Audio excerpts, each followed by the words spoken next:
Story time with Uncle Gravy.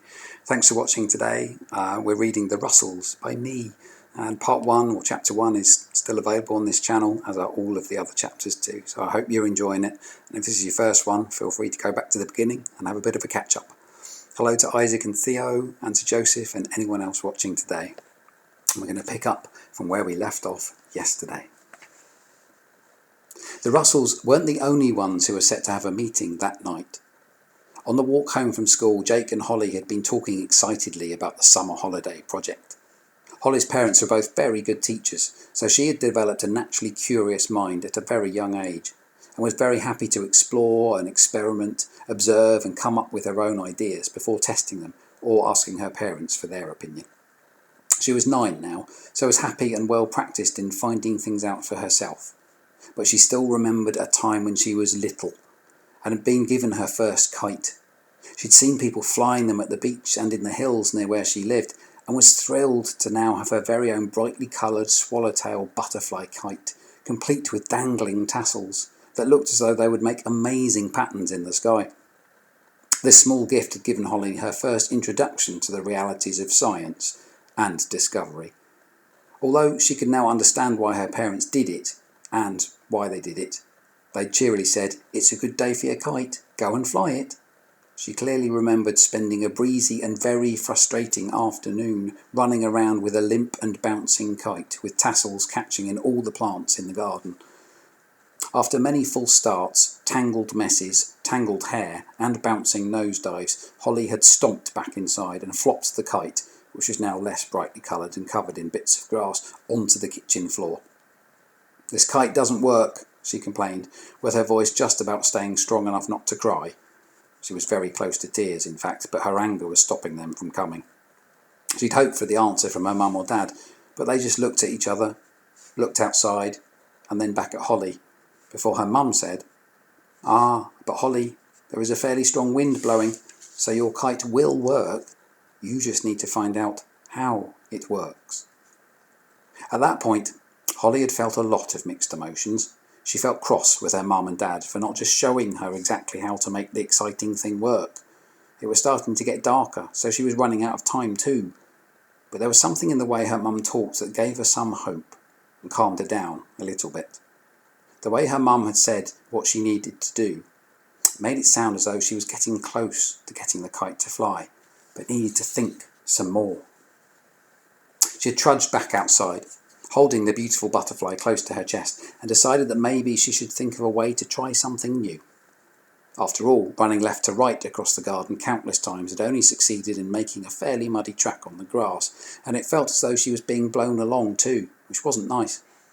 So she decided to go the other way, which turned out to be a simple but instantly effective idea. As she turned to run across the garden, the wind blew a gust, and the kite stuck to her chest. She actually struggled to move it away from her body, in fact, but when the kite slipped slightly, so did she, and she let it go. It turned away from her, instantly gaining a little height before hovering and then dropping. Hollie hadn't had time to let out any of the string, but saw straight away how the wind hitting the kite had had an effect. It wasn't long now before Hollie had let out more string, run into the wind, and finally properly launched her first kite into the sky. She had been right. It looked amazing, getting higher and higher until all the string was let out. Even once it was just a tiny butterfly in the sky, Hollie had bounced from foot to foot with excitement, knowing she was in command of this flying, magical thing. She lost track of time, but as it started to get really dark, she had looked back to the kitchen window, where she saw her mum and dad, who were lit up by the indoor lights and looking out at her. They were both smiling big and happy grins. Since then, Hollie had always been encouraged to find things out and report back to her parents, rather than just ask them for all the answers.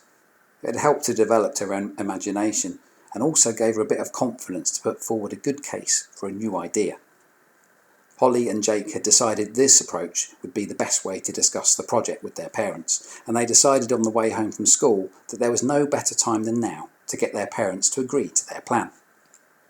The parents were good friends already, as well as good neighbours, and would often pop next door to each other's houses for supper or food on a Friday. This Friday was no different, and as Holly got out of her school things, she was already looking forward to sharing the ideas that her and Jake had come up with and putting their case to the parents. Chris, Bernie says you've got something to tell us. Have you found a monster, a big thing to smell us, or have you just worked out what our fluff is for? Come on then, tell us, tell all, and then more. Ash had decided that the best and quickest way to get Chris talking was not to be shy or quiet and calm. If Chris wanted or needed to share something, it was going to happen eventually, and if it made Chris happier to think there was an excited audience hanging on every word, then that was a nice feeling to create. Ash and Bernie had found Chris not too far from the corner of the garden, where two fence panels were joined together, and a big post was dug into the ground to support them. At first, Chris looked surprised at Ash's merry call for instant knowledge, but soon got into teaching mode and coughed before starting to share. So, this morning, I sensed that there was something that we all needed to find out about. As we know, the giants have been in the garden more recently, talking over the fence and laughing.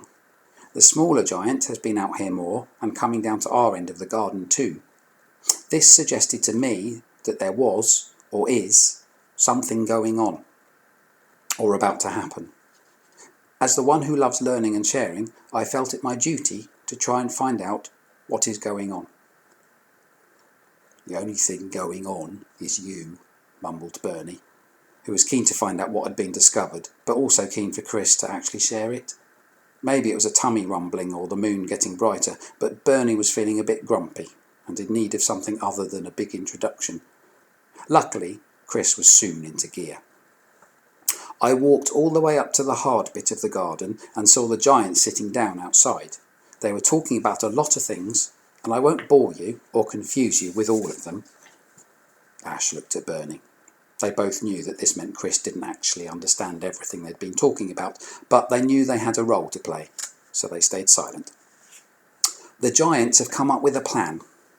Very soon, they are going to encourage hedgehogs into their garden. There was a pause, as Bernie looked at Ash, who looked at Chris, and then said, "What does encourage mean? Is that bad or good? And what is a hedgehog? I don't know, but I should." "Don't worry, Ash," nodded Chris. "A hedgehog is just an animal which now needs to explore more worlds. It is large enough to walk from one garden to another during the night and is covered in spikes." Bernie was now looking anything other than not worried. What's not to worry about? A spiked animal, probably bigger than all of us put together, trampling around at night in a garden. That's scary. Oh, and what does the word encourage mean? "Well," said Chris, "from what I worked out, it means to make things easier, or to invite something to go a certain way." Ash was now catching up on Bernie's thinking on this subject. "So, what you are saying, a big beast is coming. It might see you talking, it might hear me humming. It's going to roam in our dark bit at night, and it's covered in spikes. But you think it's all right?" It wasn't often that Chris instantly agreed with Ash, but some of the points being raised here were potentially quite good, and maybe needed some more thought. In Chris's rush to share the information, the actual information had maybe become less important than the feeling of giving it out, while appearing wise and intelligent to the others. Chris now felt that this sharing meeting might last longer than had originally been planned. Next door, Hollie and Jake were merrily clearing away the plates for the grown-ups and making a space on the kitchen table. This didn't go unnoticed, and Hollie's dad was the first to comment. "Well, that's very helpful, guys. Thank you both. I'm sensing, though, there might be a reason that my plate has just been cleared away before I'd actually finished my last mouthful. Do you maybe have something you want to talk to us about?" Jake and Hollie looked at each other. Sometimes parents just seem to have a magical sense of the future.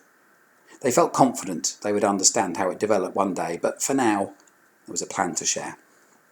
They both had their school project folders ready for action, so they began to take out pieces of paper, photos of hedgehogs, and another sheet, which had been laminated, which showed a graph of how many hedgehogs there were now left in the country. The parents all smiled when all the literature was laid out on the table. This was a very professional-looking project already, and it had been prepared without any help, but they were confident that they were about to have a role to play anyway.